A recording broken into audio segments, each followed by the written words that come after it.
रूप जाएगा आपके साथ, न वैभव जाएगा। इसलिए अंतरात्मा खुश नहीं है। वो तभी खुश होगी जब भगवान को अपना मान लो, जो है हमारे उनको मान लो, उनका भजन करो। तब लग कुशल न जीव को, सपने हो मन विश्राम, जब लग भजत न राम को, शोक धाम तज। तो यही तो दुखों को मिटाने के लिए हमारा मानव जीवन हुआ था।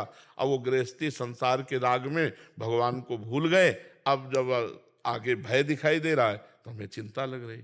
महात्मा बुद्ध जी को वैराग्य इसी बातों से तो हुआ था कि इतना कष्ट होता है माँ को बालक जन्म होने में, फिर इतनी वृद्धावस्था में कष्ट, फिर ये मृत्यु सही, तो इससे बचा कैसे जाए। सब छोड़ करके यह आसने सुष्यत में शरीरम, मतलब इसी आसन पर शरीर सूख जाए, हड्डियां टूट जाए, मांस गलित हो जाए, लेकिन जब तक ब्रह्मबोध नहीं होगा तब तक मैं आसन से नहीं उठूंगा।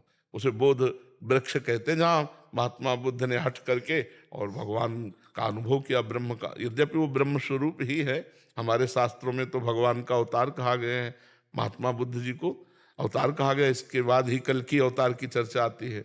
इसलिए खूब नाम जप करो, भगवत चिंतन करो, ये मत डरो कि मरना है, शरीर छूटना है, बुढ़ापा है, कष्ट है। ये स्वप्न है। जो सपने सिर काटे कोई, बिन जागे दुख दूर न होई। भजन करके जग जाओ विवेक के द्वारा, ज्ञान के द्वारा, कुछ नहीं है। जैसे पुरानी पोशाक उतारने में कोई तकलीफ नहीं होती जिसके पास नई पोशाक की व्यवस्था होती है। तो यदि हम भगवान की प्राप्ति की योग्यता प्राप्त कर लिए तो फिर इस शरीर से कोई संबंध नहीं रह जाता।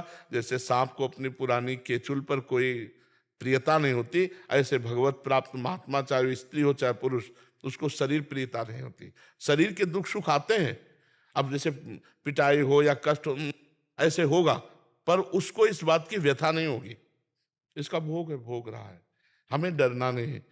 भगवान का अगर आश्रय लियो तो कोई ना कोई रूप रख के, अगर कोई बुढ़ापे में तुम्हारे पास नहीं तो भगवान आ जाएंगे।